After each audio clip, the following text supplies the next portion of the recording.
how to stop being afraid of making mistakes. Mistakes is not something objective, and people have to realize that what they call mistakes maybe is not a mistake.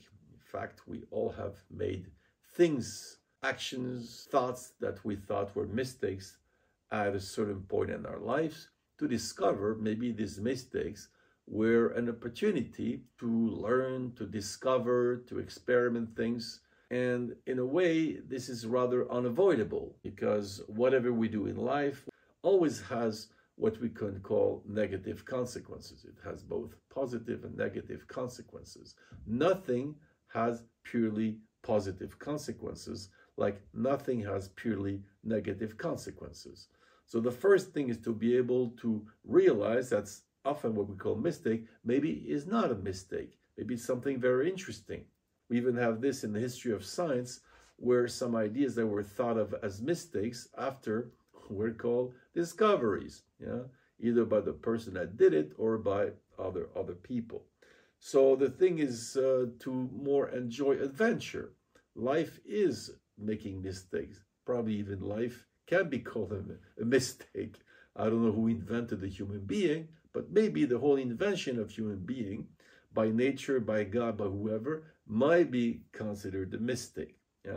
So the idea is not to worry so much by creating a construction where we're going to make mistakes, and these mistakes are terrible, and then we dramatize, we make catastrophe. That's more the problem.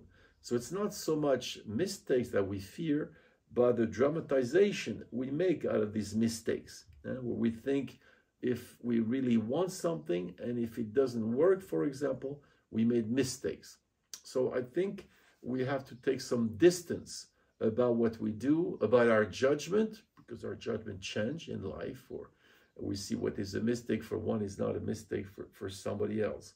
So to not be so convinced, so sincere, so much in our belief about what is a mistake and what is not a mistake, to accept that there are certain things we would rather be otherwise. Maybe we should have done this, maybe we should have said that instead of what happened. But to realize that maybe what the investment we make, the emotional connotation we give to something as a mistake, maybe is not worth being called a mistake. And maybe, first of all, maybe it was due to happen. There was something logical about it.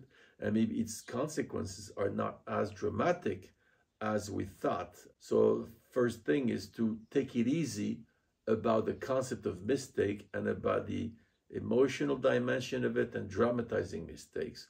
That could be the best way, even though certain things we're not so happy about the way they turn out, about their consequences. But maybe we should wait until the end of our life or next life to decide if it was really a mistake or not.